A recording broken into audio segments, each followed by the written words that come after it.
Powered by Sports Interaction, Canada Sportsbook. Hello, Winnipeg Jets fans.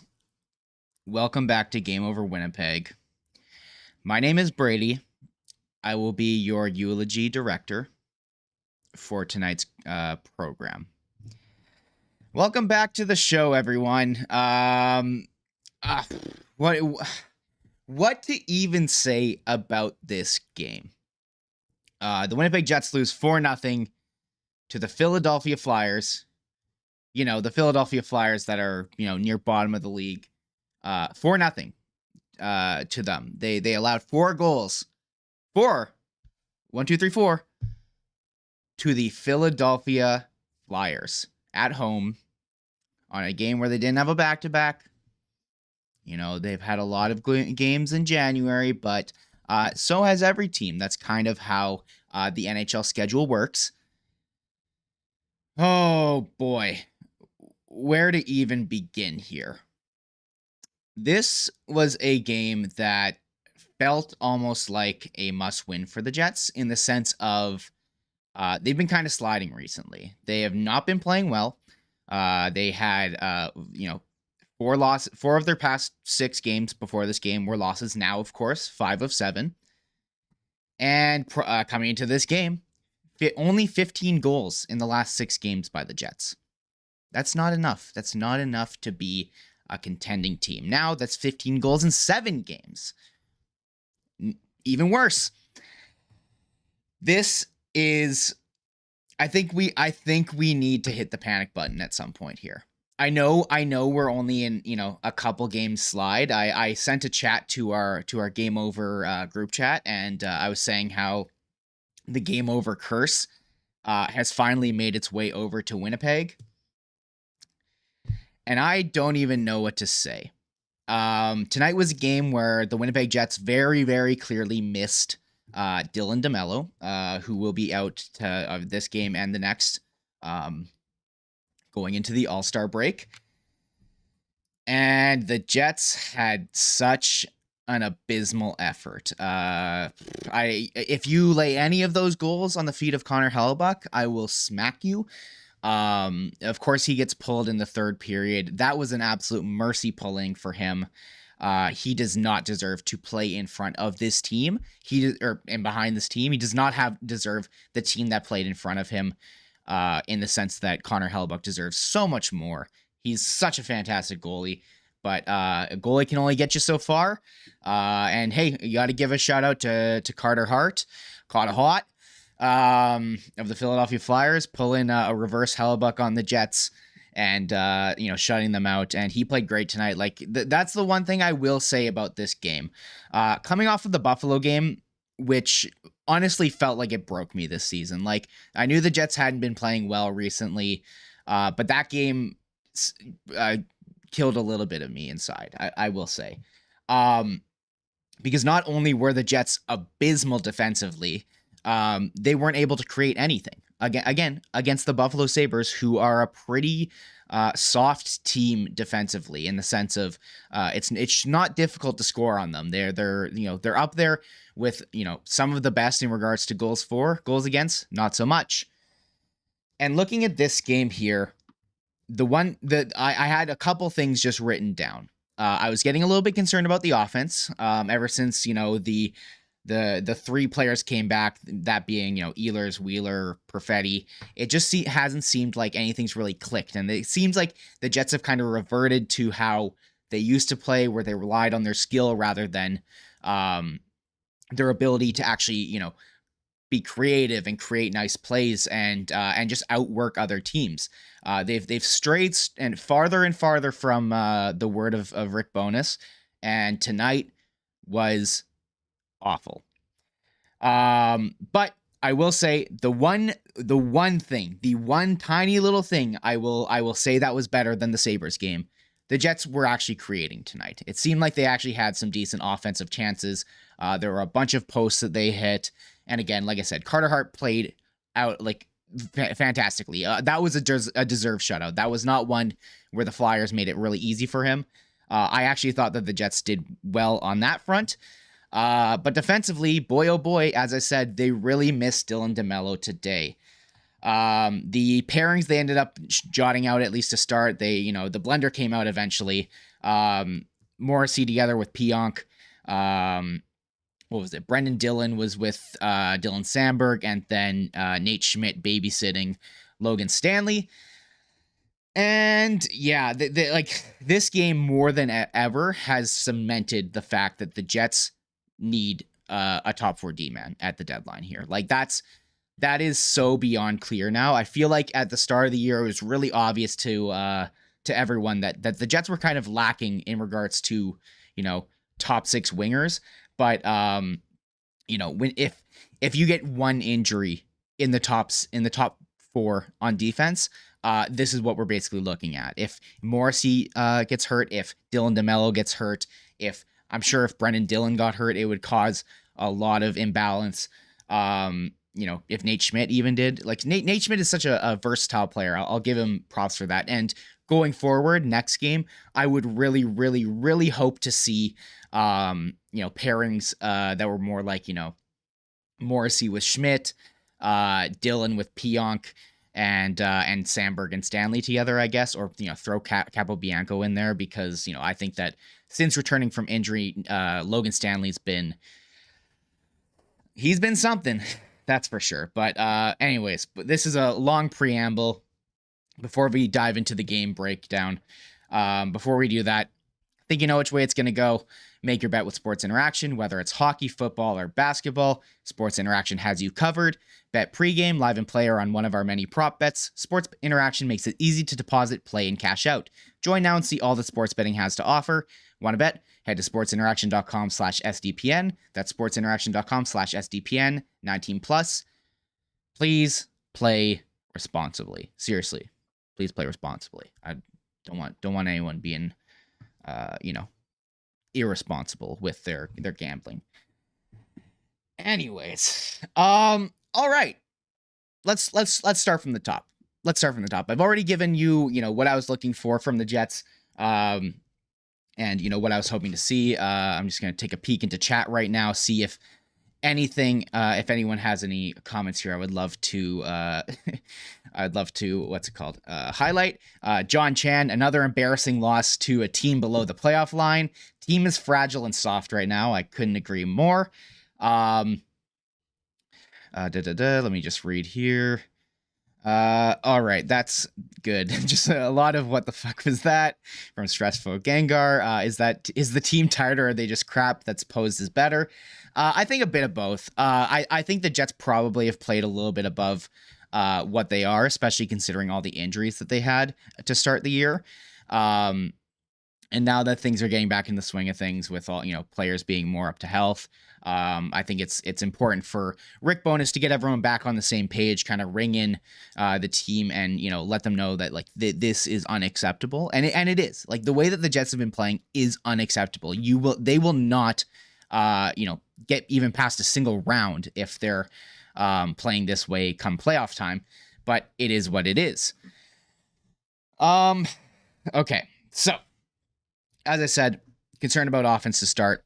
Start of the game actually was not bad. I remember even turning over to my girlfriend saying, "Hey, Jets are playing good. This is good." They had 10 shots in the first 10 minutes. Scheifele and Ehlers were absolutely buzzing. It seemed like Blake Wheeler just wasn't doing well on that line. I'm glad that at some point they tried mixing it up, because I don't know. It just doesn't feel like Wheeler can run with those two. It seemed like he's always kind of flat-footed when the puck comes to him, and it doesn't seem like he can continue on the cycle that those two are creating. So that's, again, just another reason why the Jets could really use a top 6 guy, drop Wheeler down, and then have 3 really good lines. But I digress. As I said, play at the start of the game, pretty good. Jets were going back and forth. It was a lot of action in the first period. There was even, I'm going to highlight this just to be honest. to be, faithful and not seem like I'm just picking on him, because I'm probably gonna end up picking on him later. Logan Stanley had a beautiful give and go play in that first period. He starts at the blue line, passes it to I believe it was Perfetti. Perfetti back to Stanley into the slot to Pierre-Luc Dubois.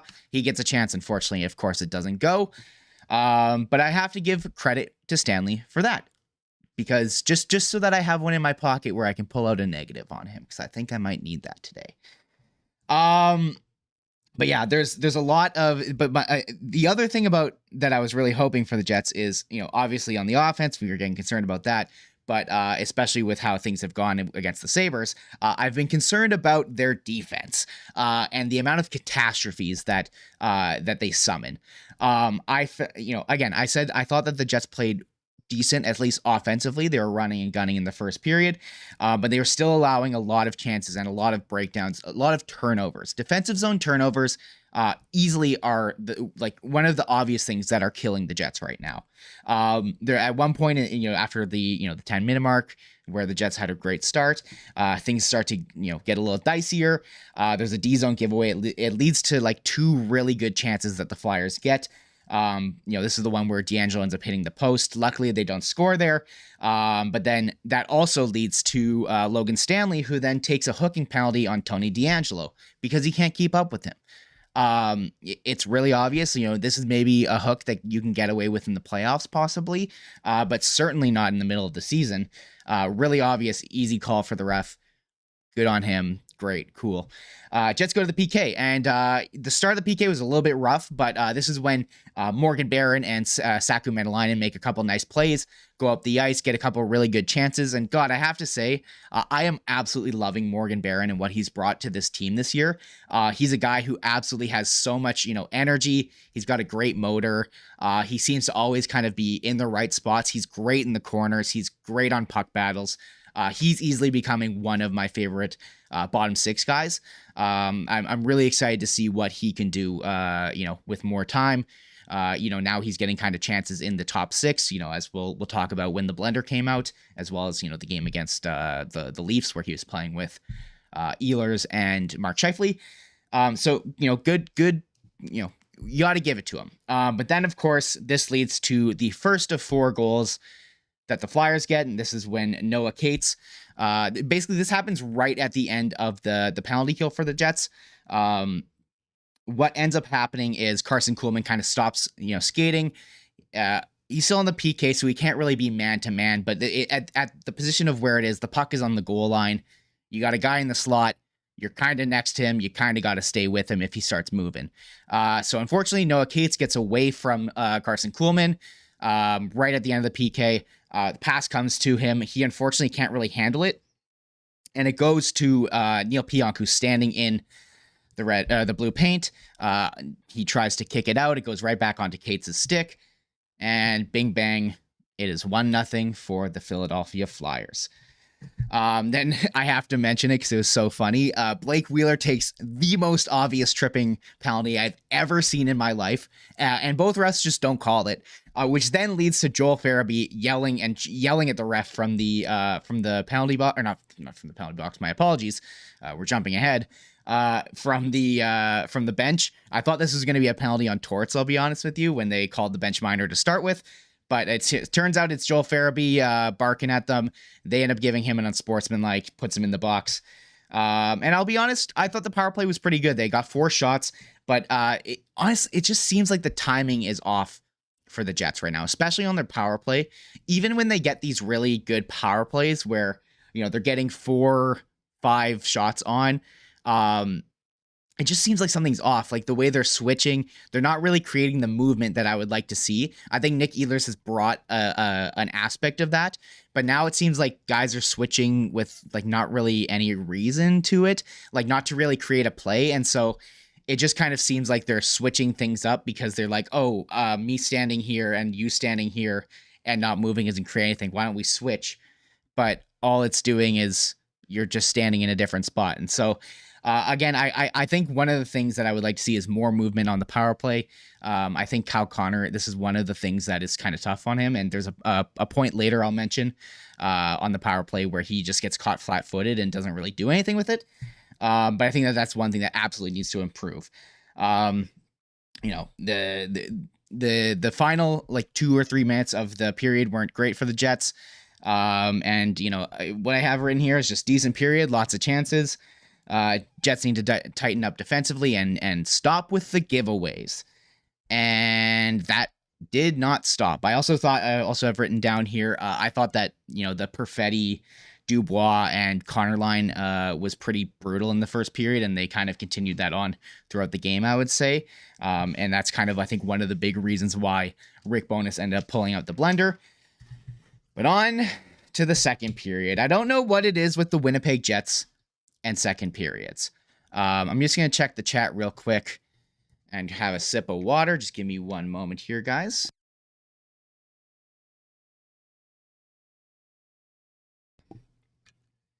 Alrighty. And yeah, as I said, second period starts.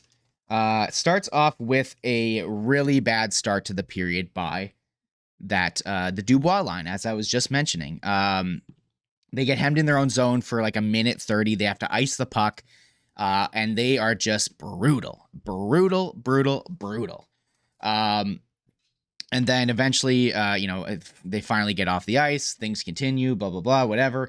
And then eventually, Logan Stanley gets caught behind the net. It gets a weird little pass from Carson Kuhlman, passes it back into the zone to him. Logan Stanley immediately has Nate Schmidt on his left behind the net. He hesitates and waits, and then eventually decides to make that pass. By this point, I can't remember what number it was, who it was on the Flyers, is already behind the net and intercepts it and leads to 2 or 3 really, stuffing shots on Conor Helbuck. Again, this is what the Jets need to cut out from their game. Like I feel so dumb saying the same things. And I don't know if you can notice this, but I have a very different tone to my voice in comparison to the Buffalo game. The Buffalo game was anger. And now I'm just at a point where I'm sitting here and I don't know. I don't know what to say. I don't know what happened to this team. What happened to them? They were a force. Through December, they were incredible. Through November, they were great. I just don't understand what has happened to this team. Maybe the infusion of more skill guys has made things, tougher for them to commit to the Rick Bowness structure. Maybe the guys, the rest of the roster was already, their patience with that is running a bit thinner. It is what it is. But then Pierre-Luc Dubois takes an absolutely stupid penalty. I thought, as I said, PLD had not a great game today, and I think it's been a couple strings of games where he just doesn't seem as engaged as before. This seemed like more of a frustration penalty. He hits, he gets away with a bit of a high hit on Travis Konechny, and then decides while he's on the ground, give him a shot to the face or kind of thing with the cross check. I actually wouldn't even be surprised if the league took a look at it for some sort of fine. It was pretty high, but I haven't seen it since, the in play. So I could be wrong on that. But what is with him? Like, what is with his stupid penalties? He takes some of the dumbest penalties all the time. He draws a lot. He's a pest, but he constantly goes over the line. And this was a game where it just showed that the Jets were so frustrated. And then after this, with about 12 minutes left, the Jets kind of have a bit of a sign of life. This is when Cole Perfetti ends up getting that nice little pass across. He takes a shot, gets his own rebound gloves it down, tries to take another shot, misses the net. And this kind of leads to a little bit more offense by the Jets. Maybe there's a sign of life. And then we have the Stanley and Pionk shift. Ladies and gentlemen, I turned over to my girlfriend. I just said to her, Logan Stanley and Neil Pionk together on the ice. That is something I don't want to see. And then they proceeded to get hemmed in their zone for probably a minute and a bit, and it ends up, of course, with the Philadelphia Flyers scoring. One of the things that frustrates me the most about Logan Stanley, and I want to be clear, I want Logan Stanley to work. As a Jets fan, I want him to be great. And so when I say this, I want that to be known, and I just have to say what I'm seeing. I think I'm aware of a bias that I do have towards him, where I want to point things out that he does bad. But this is one thing that I couldn't stop seeing today. Whenever Logan Stanley is in the defensive zone, all he does is either one, stare at the puck, two, if there's a guy next to him, he grabs that guy and, tries to box him out, which is good. That's good. But he doesn't have an awareness for what's going on around him, it seems. Like it seems like he doesn't have the defensive awareness to understand where he should be necessarily. He gets a little bit lost in his own zone watching the puck, and then he just does, oh crap, I need to cover someone. And then he just tries to pick someone up, even if it's not the right man. And this is exactly what happens here. Neil Pionk, even, during this shift, there's a point where Neil Pionk slashes Stanley, like, to get to your side, buddy. Get to your side. You're on the right side of the net. What are you doing here? And it continues and continues to a point where, the puck is behind the net. I can't remember. I think it was Rasmus Ristolainen, or whoever. Someone was behind the Jets net. Pionk is kind of tying a guy up behind the net. Stanley is in front, and he slowly floats to like the goal line, to a point where you have your righty who is now behind the net, like completely behind the net, and your lefty who's standing on the goal line, giving the business to the same guy that Neil Pionk is. What happens, guys? I don't know if you guys can count, 5 on each side. Oh, if 2 guys cover 1 guy, what happens? There's a guy open. I believe it's Kiefer Bellows. What's his name? Bellows is in front of the slot, scores an absolute beauty, goes back bar and down, and it's 2-0. And that seems to be where everything stops for the Jets. One of the biggest, concerns I have about the Jets, and I've voiced this a couple times, is how momentum affects them.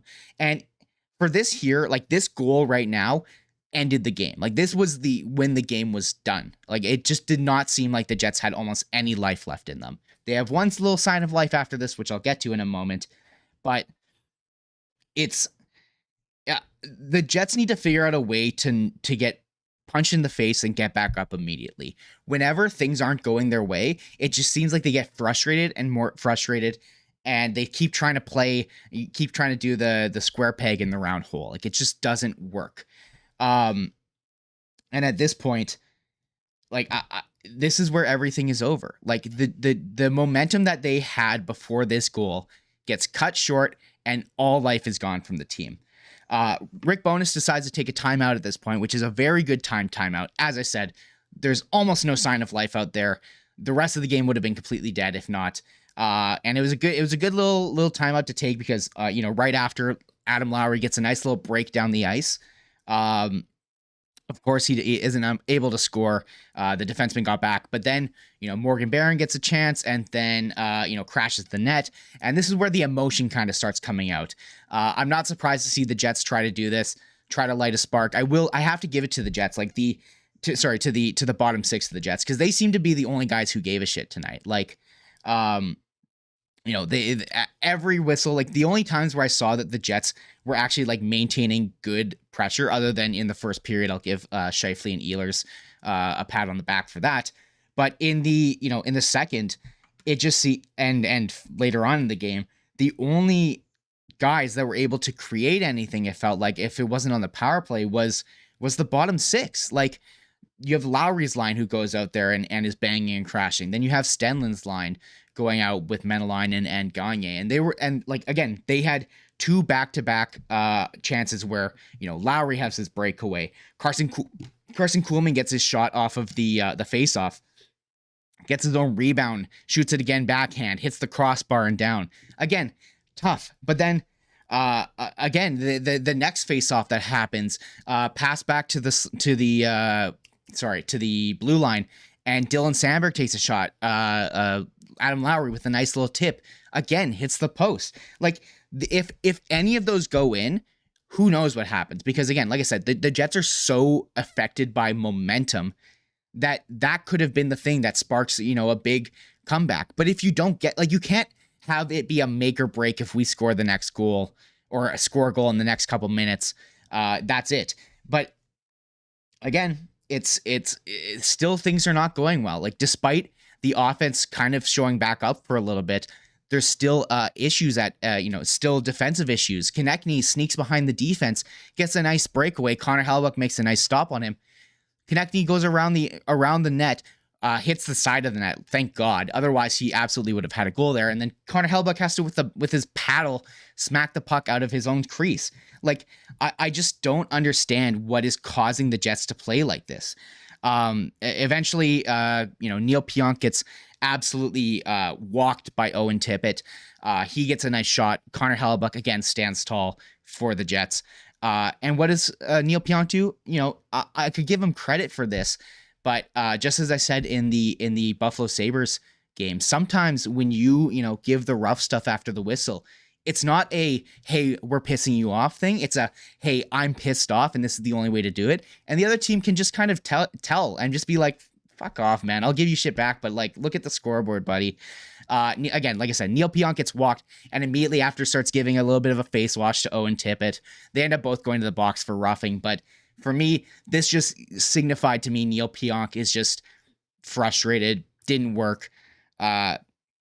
It's tough. And then the Jets go on 4-on-4. Like, the 4-on-4, the less people on the ice should benefit the Jets, almost always. They have some of the fastest players in the league, some of the most skilled players in the league. Obviously, Nick Ehlers gets a good chance. He walks in, tries to take a slap shot, absolutely fans on it, falls to the ground. And that's kind of just emblematic of this entire game for the Jets. And then at the end of the 4-on-4, like, Josh Morrissey is in the defensive zone. Every single player on the Jets has left, assuming that he's going to make this, like, forsaken God, saucer pass out of the zone right onto someone's stick. I believe, I'll give them the benefit of the doubt and say maybe one or two of them were changing, but regardless, there should be a defenseman there who's there to give Morrissey some help. There's 3 Flyers on him. There's 3.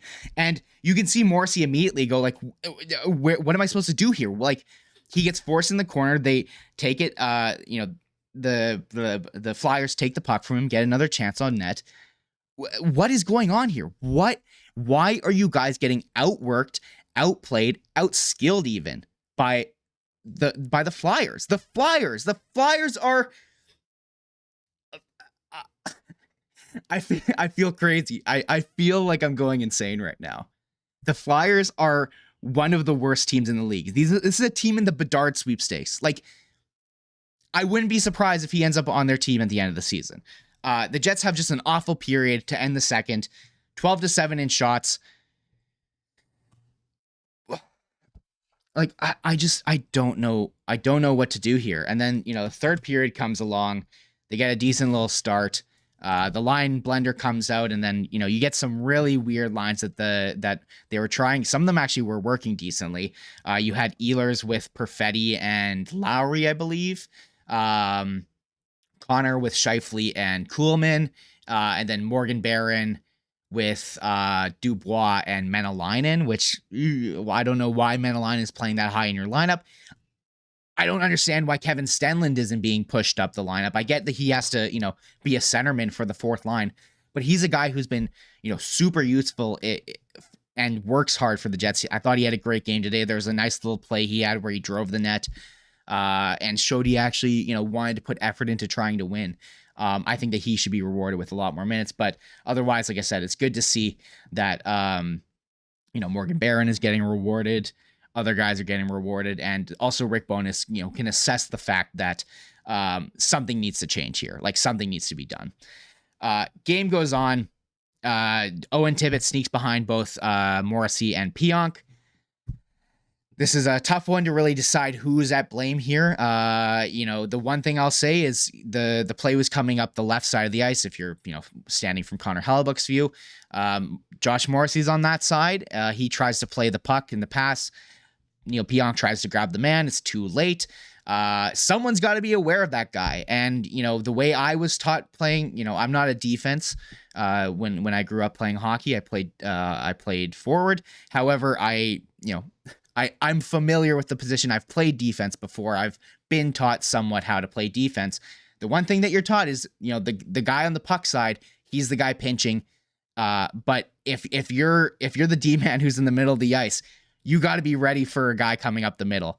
So unfortunately, I don't want to rag on the guy because I don't want to make it seem like I'm always just bringing up when the bad players do bad things. But Neil Pionk, you got to be more aware of that, especially in this game here. But at the same time, I can look at it and understand and go, you do have to be more.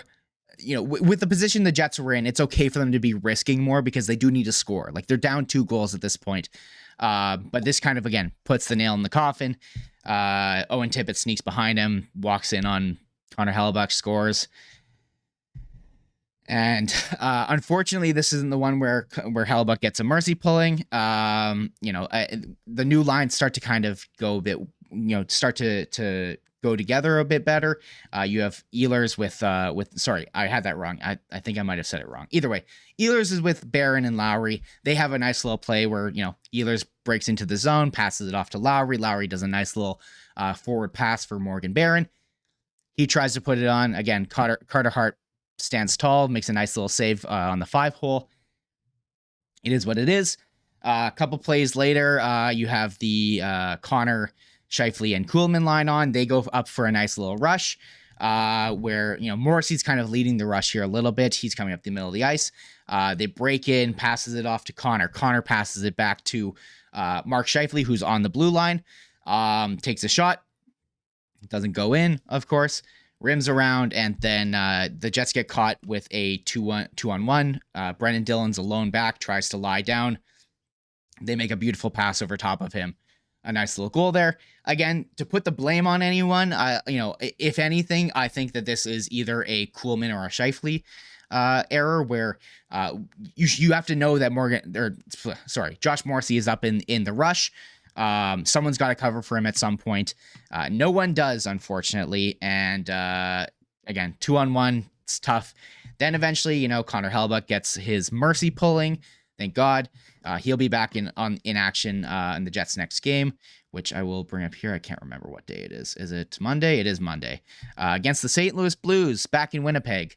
Can't wait. Great. I'll be doing Game Over again. So hopefully they don't make my my little 3-game run all awful, because I will break and die. Jets get another power play. They get booed on it because they can't score. And then this is the moment I was saying about the power play. There's a moment where the Flyers try to break out. The Jets hold it in, make a nice pass over to Kyle Connor, who's standing in his normal spot. What he ends up doing is he has a good amount of time, but he looks across for the pass to Ehlers, who's kind of breaking in. When the option that he had was to shoot it almost right away or drive the net. If he would have immediately, when he gets that pass, take it to the net, Kyle Connor is a wizard in front of the net. And I have no doubt to say that he more than likely would have had a much better chance of scoring than what he did end up having on this one. But he ends up waiting for the pass. It never really opens up. He tries to take a shot, tries to be a little too fine, goes over the net. And there goes another option for the Jets. Game ends. One little thing to note, I'm not sure the extent of it, but Nate Schmidt goes to the room with a couple minutes left in the game. Hopefully it is just, maybe a stinger. I didn't see what happened to him. I'm sure we'll hear more about it when the quotes come out. But boy, oh boy, this is a game, I will say, I wish that we were a little bit later so we could get the Rick Bonus quotes about this game, because I'm sure he is going to blow a gasket live on, well, not live, I guess, but right in the face of the reporters. And the Jets finish the game with a nice little 25 seconds of the entire CLC, the Canada Life Center, booing them. 2 games in a row that the Jets wear their heritage blues. They look magnificent. And just on the inside of all of those jerseys is a big, magnificent turd. Brutal game. Jets lay a goose egg for nothing. I don't have much else to say. I just, I don't know. I don't know what the Jets are going to do. They got to come out much, much harder against the Blues. Or else this is going to be real bad. And all I can say is the All-Star break can't come at a better time. Hopefully by the end of all that, the Jets are going to be able to, restart the engine, get the motor going. Noah Lafort in chat. Bonus said, I was surprised there wasn't more booze. Perfect. Exactly. Thank you, Rick Bonus. Thank God we have someone to tell the truth these days. Because we all know that this would have been I liked our game today. I thought the Jets were able to, I thought we were able to, get some good shots in front. Our defensive play could be a little better, but that's something that I've got to work on with the team. Anyways, that's it for me today. I don't have anything else really to say. This was not fun. Anyways, hope you guys had a wonderful Saturday. I hope you don't, regret the 3 hours you spent watching this game, or the, 35 minutes you spent listening to me ramble on and, reiterate how bad this game was to you. Thank you all for tuning in. It's been a pleasure. As you can tell, I'm jumping with joy. More quotes on the heli pull. He's a great goalie. You don't embarrass him. Absolutely. I agree. Thank you, Rick Bonus, for solidifying the fact that was a mercy pulling. Anyways, as I was saying, thank you all for tuning in. Follow me on Twitter at NHL Chunky. Follow at SDPN Sports. Alyssa and we have another podcast called Can't Teach Size. Give us a follow on Twitter. We actually just released an episode today. We haven't tweeted it out just yet, but it just got uploaded during the second intermission. We talk All-Star Game. We talk trade deadline. A lot of it is from a Jets perspective, so I would certainly give that a listen, especially if you're a Jets fan, which, if you wouldn't be here if you weren't. Anyways, love you all. Thank you all for tuning in. Have yourselves a wonderful evening. Enjoy your Saturday. Enjoy your Sunday. We'll be back at it on Monday. Good night, everybody.